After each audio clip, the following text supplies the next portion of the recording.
Kerajaan Romawi didirikan pada tahun 753 sebelum Masehi. Roma menjadi pusat mercusuar Romawi sekaligus ibu kota kerajaan. Secara usia, kota Roma lebih tua dari kerajaan Romawi. Karena jauh 10 abad sebelum kerajaan Romawi lahir, kota Roma sudah lebih lama berdiri kokoh. Namun, pada 395 sebelum Masehi, setelah kematian Theodosius I, Kekaisaran Romawi terpecah menjadi dua bagian, yaitu Kerajaan Romawi Barat dan Kerajaan Romawi Timur. Dengan beribu kota di Konstantinopel dan Konstantinus Agung, Kaisar Konstantin sebagai Maharaja. Kerajaan Romawi mengalami masa kejayaan di bawah pimpinan Maharaja Yustianus I tahun 527 sampai 566 Masehi. Di era ini pula terjadi peperangan sengit dengan kerajaan Persia Sasani dan berujung pada sebuah perjanjian yang disebut dengan Perjanjian Damai Kekal. Walaupun dalam praktik perjalanannya tidak kekal, berkat jasa Panglima Belisarius dan Narses, Romawi di bawah Yustianus I berhasil menaklukkan Afrika Utara, Italia, dan beberapa kawasan lainnya dari tangan bangsa Vandal dan bangsa Goth Timur.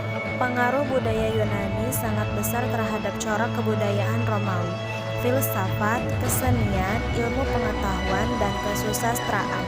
Romawi secara esensial merupakan sinergitas dan kontinuitas dari kebudayaan Yunani. Yang pertama, agama. Negeri yang berada di bawah kekuasaan Romawi Timur pada umumnya beragama Nasrani yang terpecah menjadi beberapa aliran.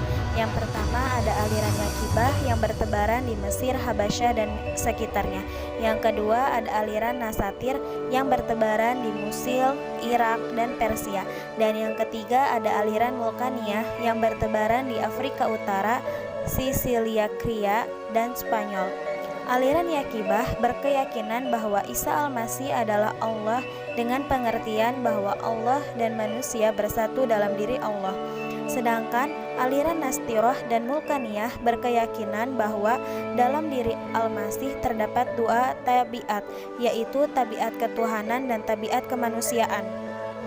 Yang kedua, filsafat, membicarakan masalah kebudayaan Romawi, terutama filsafat, kesenian, ilmu pengetahuan, dan kesusastraan.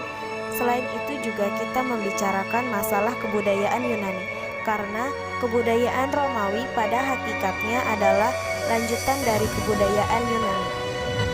Jurji Zaidan membagi kebudayaan Yunani kepada 7 zaman. Yang pertama, masa dongeng atau mitologi dengan zaman Yunani purba. Yang kedua, masa pahlawan dengan hasil-hasil kebudayaan yang menggambarkan semangat kepahlawanan. Yang ketiga, masa lirik atau perasaan. Yang keempat, masa keemasan. Yang kelima, masa Iskandari pada tahun 323 sampai 146 sebelum Masehi. Yang keenam, masa Yunani dan Romawi.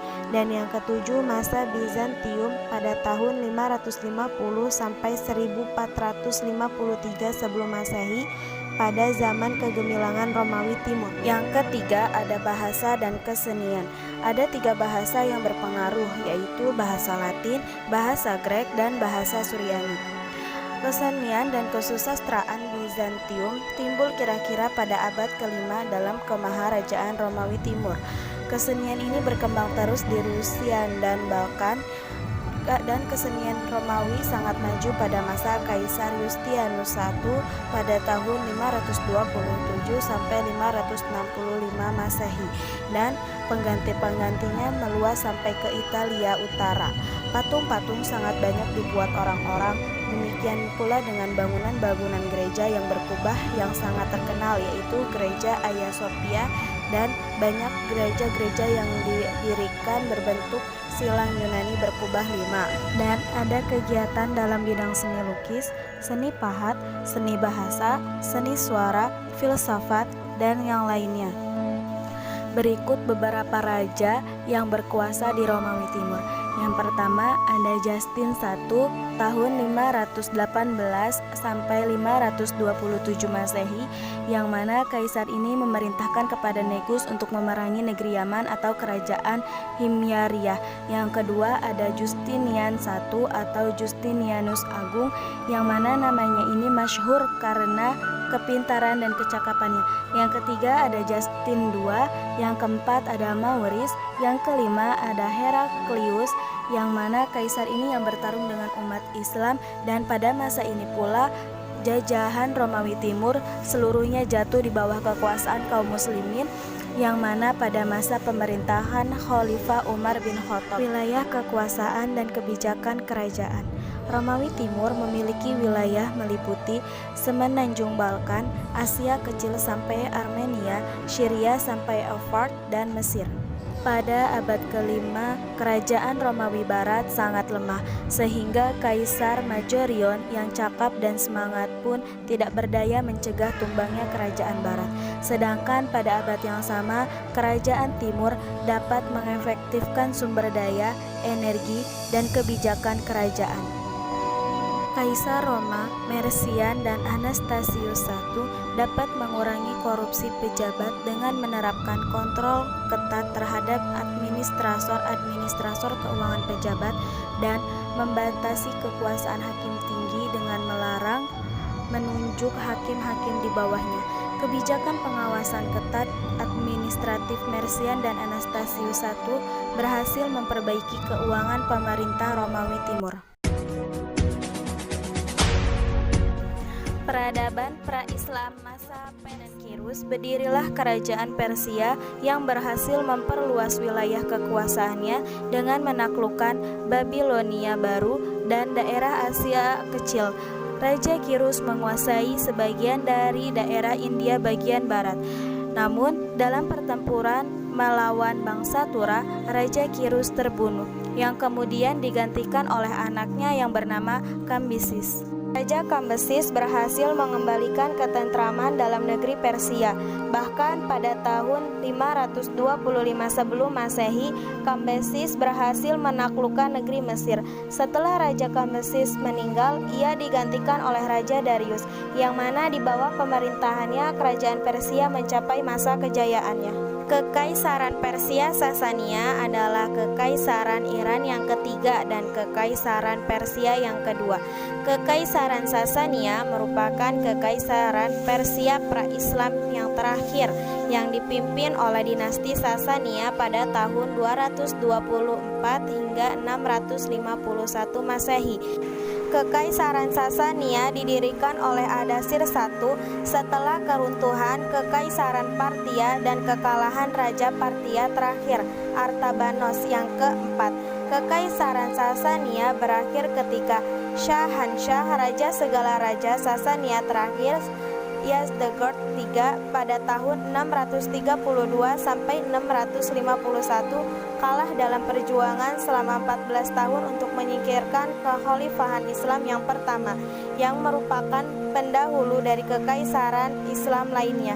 Wilayah Sasania meliputi wilayah yang kini menjadi Iran, Irak, Armenia, Afghanistan, Turki bagian timur, dan sebagian dari India, Suriah, Pakistan, Kaukasus, Asia. Banyak berpengaruh terhadap peradaban Romawi pada periode Sasania. Selain itu, bangsa Romawi menganggap bangsa Persia Sasania sebagai satu-satunya bangsa yang berstatus sama dengan mereka. Pengaruh tersebut terbawa ke masa awal perkembangan dunia Islam. Kebudayaan yang unik dan aristokratik dari dinasti ini telah mengubah penaklukan Islam atas Iran menjadi sebuah Renaissance Persia. 1. Watak dan fisik. Bangsa Persia adalah salah satu bangsa Indo-Eropa. Karena itu sifat dan fisik mereka kurang lebih sama dengan bangsa Eropa yang lain. Karena peradaban mereka yang sangat maju, mereka memiliki sifat angkuh, rasa chauvinisme yang tinggi, dan sedikit rasis pada bangsa-bangsa barbar yang tak berperadaban. Yang kedua, bahasa. Bahasa yang digunakan bangsa Persia adalah bahasa Persia sendiri yang termasuk rumpun bahasa Indo-Eropa. Bahasa ini terus berkembang dan setelah Islam memasuki tanah Persia, kurang lebih dari 40% kosakata bahasa Persia telah terpengaruh oleh kosakata bahasa Arab.